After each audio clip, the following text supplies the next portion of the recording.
प्यारे बच्चों, आज मैं बिहार बोर्ड के 9th क्लास के इंग्लिश चैप्टर 1 धर्म युद्ध को पढ़ाने जा रहा हूँ। आप लोग इसका उच्चारण समझें और हिंदी भी सीखें। धर्म युद्ध इस पाठ का नाम है, इस लेसन का नाम है धर्म युद्ध। इसके लेखक हैं अर्जुन देवचरण। लेखक का नाम भी आप याद रखेंगे, Arjun Devcharan. Arjun Devcharan a teacher by profession, पेशे से एक शिक्षक। प्रोफेशन मतलब पेशा, धंधा, रोजगार। अर्जुन देवचरण जो पेशे से एक शिक्षक हैं, इज बेसिकली मतलब मूल रूप से अ पोएट, एक कवि हैं। मूल रूप से एक कवि हैं। हीज प्लेज, प्ले मैंने तो आप लोग जानते हैं खेलना होता है, लेकिन यहाँ प्लेज मतलब नाटक। हीज प्लेज अपीयर मीन्स मालूम पड़ना, अपीयर मतलब मालूम पड़ना। हीज प्लेज उनके नाटक, हीज माने उसका भी होता है, लेकिन सम्मानजनक शब्द का प्रयोग कवि के लिए करेंगे तो होगा उनका नाटक। अपीयर मालूम पड़ता है, लाइक एन एक्सटेंशन मतलब विस्तारित रूप, बड़ा रूप। तो बड़ा रूप किसका है? Like an extension of his poetry.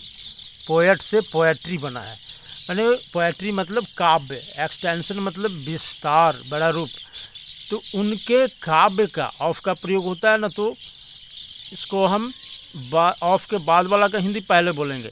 उनके काव्य, ऑफ मतलब का, एक्सटेंशन, एन एक्सटेंशन एक विस्तारित रूप प्रतीत होता है। उनका नाटक उनके काव्य का एक बड़ा रूप प्रतीत होता है या मालूम पड़ता है।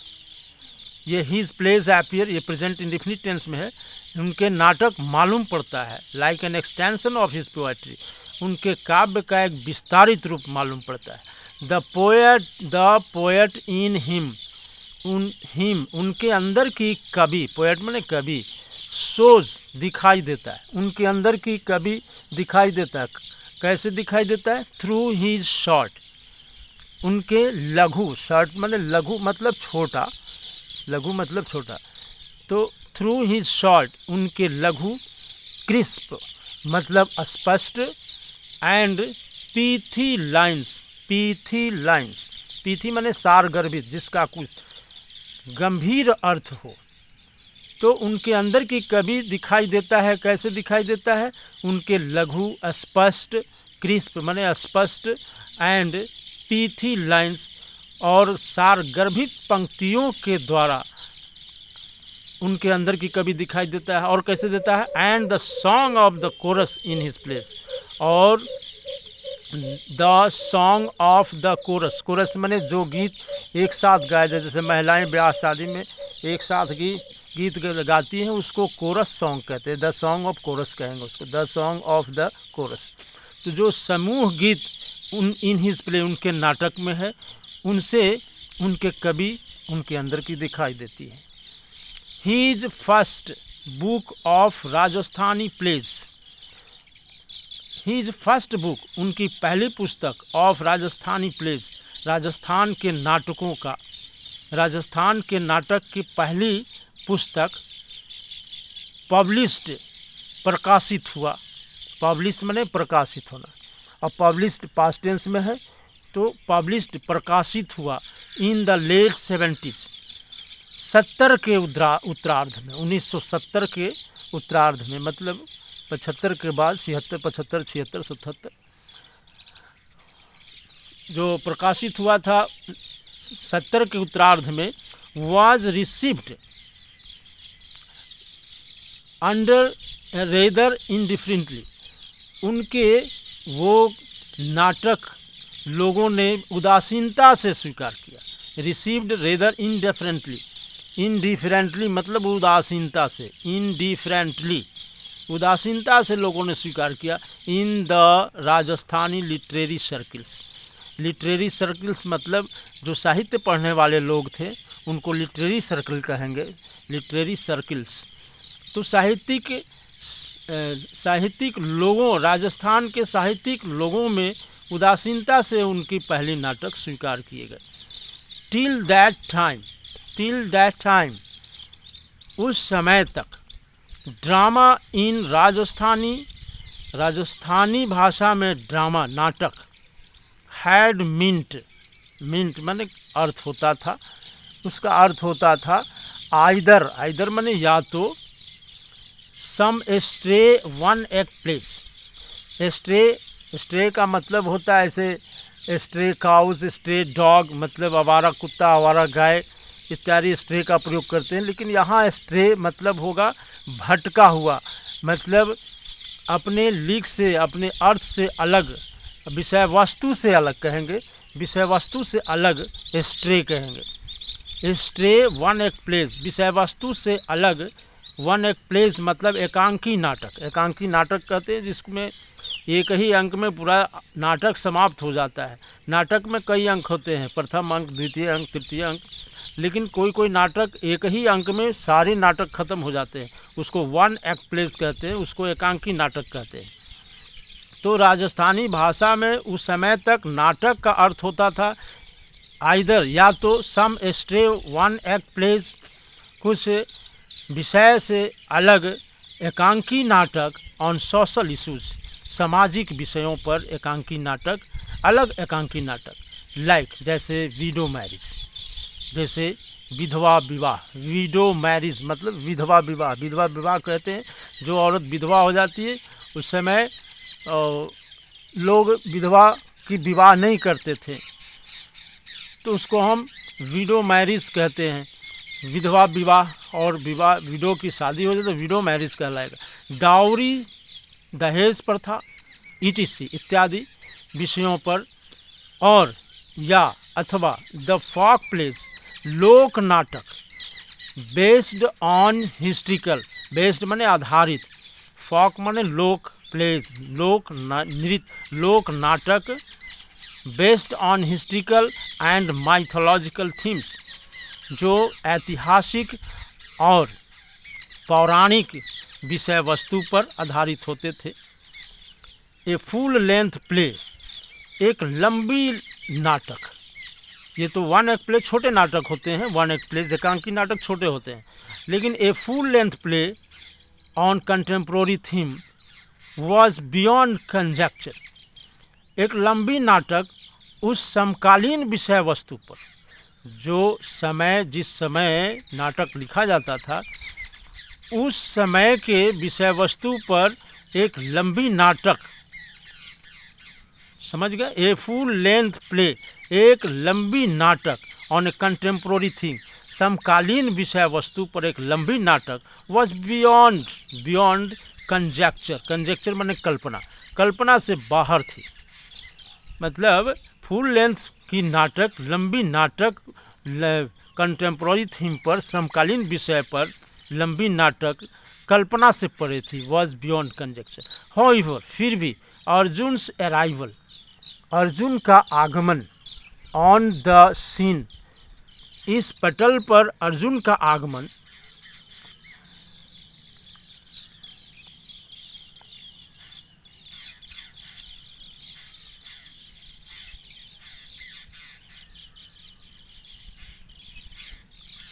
अर्जुन का आगमन इज सिग्निफिकेंट, महत्वपूर्ण है, not only in terms of dramatic literature, केवल नाटकीय साहित्य के अर्थ में नहीं, महत्वपूर्ण है केवल नाटकीय साहित्य के अर्थ में ही नहीं, but also of modern theatre, बल्कि आधुनिक नाट्यशाला के अर्थ से भी महत्वपूर्ण था। अर्जुन देव्स प्लेज, अर्जुन देव के नाटक, यहाँ अपॉस्ट्रोफी एस का मतलब हुआ काके की, ऑफ भी लगाते हैं, अपॉस्ट्रोफी एस भी लगाते हैं। तो अपॉस्ट्रोफी एस लगाते हैं तो इसका सीधा अर्थ बोलते हैं, ऑफ का उल्टा अर्थ बोलते हैं। जैसे यहाँ पर dramatic literature in terms of dramatic, नाटकीय साहित्य के रूप में। तो अर्जुन देव्स प्लेज, अर्जुन देव के नाटक इंक्लूड में सम्मिलित है दो नाटक आजरा, ये उनके द्वारा लिखी गई नाटक है। दो नाटक आजरा, दो नाटक आजरा, गुआरी एंड संकारियो, बोल मारी मछली की तौक पानी, धर्म युद्ध एंड मुगाती गाथा। ये सब बोल्ड लेटर में जो लिखा हुआ उनके द्वारा लिखी गई नाटक है, अर्जुन देव के द्वारा। धर्म युद्ध is the story of Padma. धर्म युद्ध क्या है? धर्म युद्ध पद्मा की, अब देखिए यहाँ ऑफ है तो पद्मा की कहानी, ऑपस्ट्रोफी तो सीधा बोलते हैं, ऑफ जब लगता है तो का के की, ऑफ का अर्थ होता है का के की। पद्मा की कहानी, धर्म युद्ध पद्मा की कहानी है। पद्मा कौन है? पद्मा के बाद इसकी व्याख्या की गई है, ए यंग गर्ल, एक नौजवान लड़की है, एजुकेटेड थ्रू स्क्रिप्चर्स, जिसकी शिक्षा दीक्षा स्क्रिप्चर्स के द्वारा हुआ है, मतलब वेद पुराणों के द्वारा हुआ है।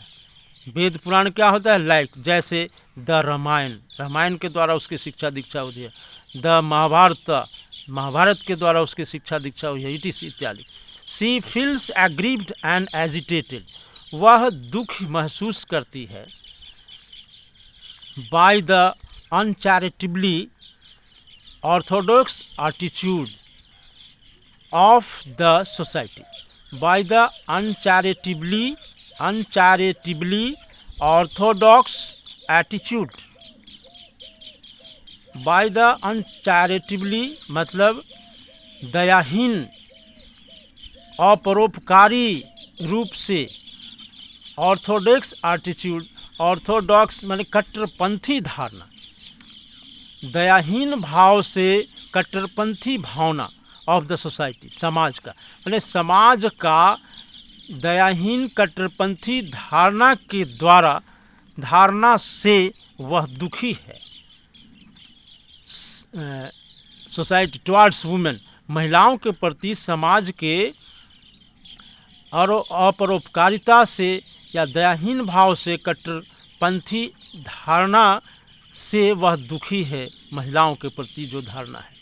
सी रिपीटेडली, वह बार बार, क्वेश्चंस, रिपीटेडली मतलब बार बार, यहाँ अनचैरिटेबली मैंने दयाहीन भाव से, अपरोपकारिता से, ऑर्थोडॉक्स मतलब कट्टरपंथी, एटीट्यूड मीन्स अवधारणा, यहाँ फील मैंने अनुभव करती है, एग्रीव्ड मैंने दुखी, एजुकेटेड मैंने शिक्षित हुई है, थ्रू मैंने के द्वारा, स्क्रिप्चर्स मतलब वेद पुराण, इस तरह से क्वेश्चंस। अब यहाँ सी रिपीटेडली मैंने बार बार, वह बार बार क्वेश्चंस पूछती है, हर पेरेंट्स अपने माता पिता से प्रश्न पूछती है, एंड हर टीचर और अपने शिक्षक से पूछती है, अबाउट द राइट्स अधिकार के बारे में, अबाउट मैंने बारे में, राइट्स मैंने अधिकार, एंड द आइडेंटिटी और पहचान के बारे में प्रश्न पूछती है। किसकी पहचान के? ऑफ अ वुमन, एक महिला की पहचान और अधिकार के बारे में अपने शिक्षक और अपने माता पिता से वह प्रश्न पूछती है। इसका उल्टा अर्थ चलता है इस तरह से। एंड आस्क देम, और उनसे पूछती है, whether her identity is subject to her marriage. Identity माने पहचान, परिचय, सब्जेक्ट माने अधीन, क्या उसकी पहचान, सब्जेक्ट माने विषय होता है, लेकिन यहाँ मतलब अधीन, गुलाम, निहित, जो भी आप कहें। तो वेदर क्या, हर आइडेंटिटी उसकी पहचान, is subject to her marriage उसकी शादी के अधीन है। क्या उसकी पहचान उसकी शादी के अधीन है? मतलब उसकी पहचान तब होगी जब उसकी शादी हो जाएगी, और यदि शादी न हो तो उसकी पहचान नहीं होगी। यही प्रश्न था पद्मा का। अब देखिए पाठ शुरू होता है। पद्मा कहती है, mother what is the identity of a women. Identity मैंने पहचान। कहती है, माँ what is the identity of a woman, एक महिला की पहचान क्या है? माँ कहती, माँ जवाब देती है। ये नाटक इसी तरह से लिखा हुआ रहता है, जो बोलता है पात्र, जो कैरेक्टर बोलते हैं उसका नाम इधर लिखा हुआ रहता है। यहाँ माँ बोल रही है, why do you ask that? कहती ऐसा तुम क्यों पूछती है?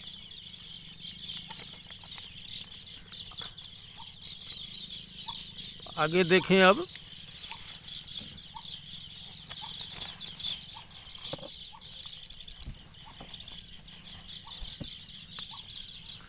माँ कहती है कि ऐसा क्यों पूछती है?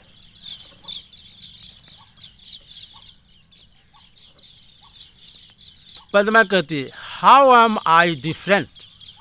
How am I different from others? मैं दूसरों से अलग कैसे हूँ? तो माँ कहती है, यू आर माई डॉटर। अब अलग कैसे है? हर संतान अपने माता पिता के अलग संतान होते हैं, हर व्यक्ति के अलग अलग संतान होते हैं। तो माँ वही जवाब देती है कि यू आर माई डॉटर, तुम मेरी बेटी है। आवर वनली चाइल्ड, वनली मतलब केवल होता है सिर्फ, लेकिन यहाँ मतलब एकलौता, एकलौती। आवर एकलौती चाइल्ड, तुम मेरे आवर वनली चाइल्ड, हमारी एकलौती संतान है। एंड योर फादर्स डार्लिंग, और अपने पिता की प्रिय है। डार्लिंग मतलब प्रिय, यहाँ अपॉस्ट्रोफी लगा है तो सीधा सीधा अर्थ, योर फादर्स डार्लिंग, अपने पिता की प्यारी है। पद्मा कहती है, फिर पूछती है, फादर केयर्स मोर, केयर माने ध्यान देते हैं, चिंता करते हैं। Father cares more for money, पिता तो केवल पैसे की चिंता करते हैं, अधिक चिंता करते हैं। दैन फॉर मी, मेरे चिंता से अधिक पैसे की चिंता करते हैं। इट टेक्स अ हार्ट, दिल की ज़रूरत होती है। टू बेस्टो लव, बेस्टो माने देना, हार्ट माने हृदय, टेक माने लेना। कहते हैं इट टेक्स ए हार्ट, हृदय की ज़रूरत होती है। To take bestow, to bestow love, प्यार देने के लिए हृदय की ज़रूरत होती है। फिर माँ कहती है, फॉर होम, होम माने फॉर होम माने किसके लिए। For whom does he save, किसके लिए वे बचाते हैं। He does all this only, he does all this only, ये सारे चीज़ केवल करते हैं। For your sake, for your sake माने के लिए, केवल तुम्हारे के लिए, केवल तुम्हारे लिए ये सब करते हैं, पैसे बचाते हैं। यू शुडंट, शुड नॉट का शॉर्ट फॉर्म है शुडंट, यहाँ इसमें शुड भी है नॉट भी है। यू शुडंट थिंक, तुम्हें नहीं सोचना चाहिए। दैट, दैट मतलब कि, वह नहीं, बीच में दैट रहता है, कंजंक्शन है, ये दो वाक्य को जोड़ा गया है इससे। दैट कि आई हैव का शॉर्ट फॉर्म है I've no heart. You shouldn't think that, तुम्हें नहीं सोचना चाहिए, आई हैव नो हार्ट, कि मेरे पास हृदय नहीं है। वीडियो लंबा हो जाएगा प्यारे बच्चों, बाकी अब अगले वीडियो में मैं बताऊंगा, क्वेश्चन आंसर भी बताऊंगा। आप पढ़ें और सीखें और सब्सक्राइब करेंगे तो आपके पास वीडियो पहुंचता रहेगा। धन्यवाद।